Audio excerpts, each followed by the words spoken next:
Now, comedian Adam Hills is with me now. Now, look, King Charles there, 500 years of history made there.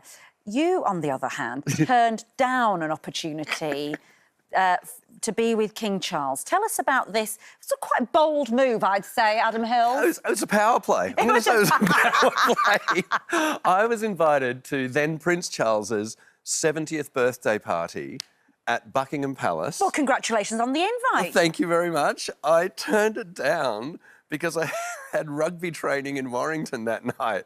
What? Oh, sorry. Rugby training.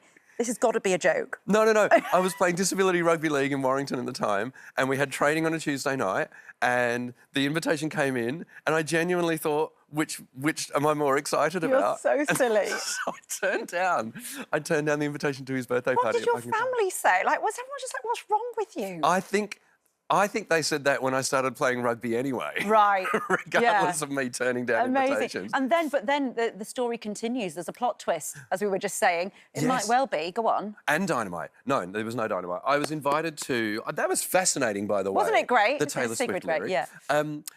So I was invited to the Coronation, and I went to the Coronation, the King's Coronation, and then I was asked if I would make a little video introducing some of the King's appearances in comedy sketches that would be played during the televised concert for the Coronation. Lovely. What a moment for you, So I filmed myself looking to camera and going, of course, the King sometimes is quite funny. Here's a clip of him. Like, did all that, sent it all in. And then went back to Australia after the Coronation, so I didn't see it on TV.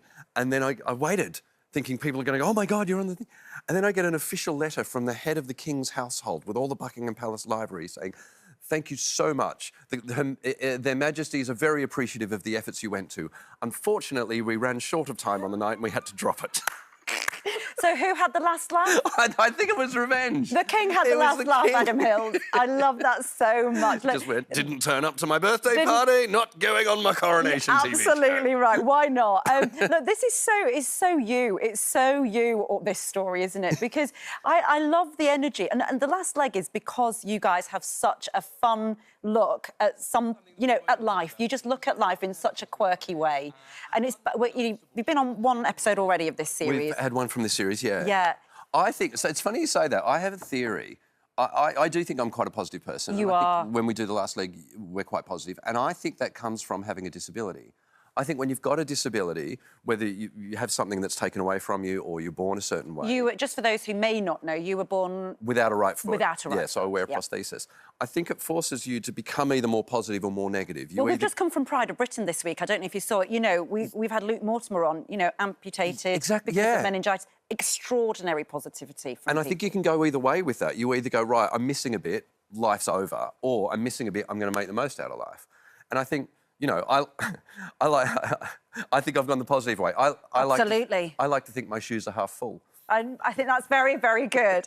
Now, look, I think the last time I spoke to you here was when you were trying to make sure that tennis, for those who don't use... Para-standing tennis, yes. Para-standing tennis. So the point is there's wheelchair tennis that's quite popular. Yes. But not... You were saying then there's lots of people, there's a documentary, there's lots of people with a disability who do not use wheelchairs, but they're not able to play tennis at the Olympics. Yeah, because if you've got one arm, you can't use a wheelchair. Or if you do, you just go in circles. Right. If you've got cerebral palsy, you might not be able to use a wheelchair if you're short-statured. So there's this new burgeoning movement called para-standing tennis. And you're the leader of it all. I'm one of the leaders. Yes. I'm on the international board. Great things have happened to you in tennis. Tell me all about it. So last time I spoke to you, we just released a documentary right before the US Open. Since then, my doubles partner and I went to the World Championships in Barcelona this year, became world champions.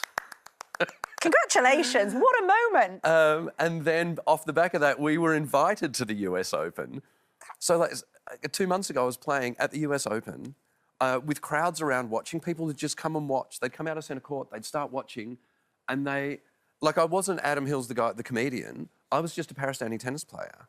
That must just be such a great pinch-me moment for you. Oh, I needed to make the audience laugh, because that's still what I do. There was I played one kid from Texas, Keegan, who's 18, prosthetic leg as well. He won the first set, I won the second set. I was down like 9-3 in the tiebreaker in the third set. Painful. This guy sitting courtside, and he was running me around. He's 18 and I'm 55. Yeah. This guy courtside just looked at me and went, "Why are you letting that young boy do all that to you?" Yeah, and you're like, right. It's like, sir, I don't have a choice at this matter. Yeah, but you say you want to. I mean, you're still you're going to be when you want to be a champion in your 60s. We're hoping that we might get this into the Paralympics in Brisbane in 2032, in which case I'd be 62. Come on. But more importantly, my doubles partner would be 37, I think. Okay, great. So he can 37-year-old can still carry a 62-year-old. We've barely talked about the last leg. There's so much to talk about. But, you know, you do such a brilliant job on there. What can we expect this series? Look, whatever's in the news is what we're going to cover. Unsurprisingly, tonight there'll be a lot of talk about Prince Andrew. There you go. Well, that's a great tease. Thank you so much. The last leg continues tonight at 10 p.m. on Channel 4. Always good to see you. Were we just on telly? That was fun. We were just on telly. Who cares?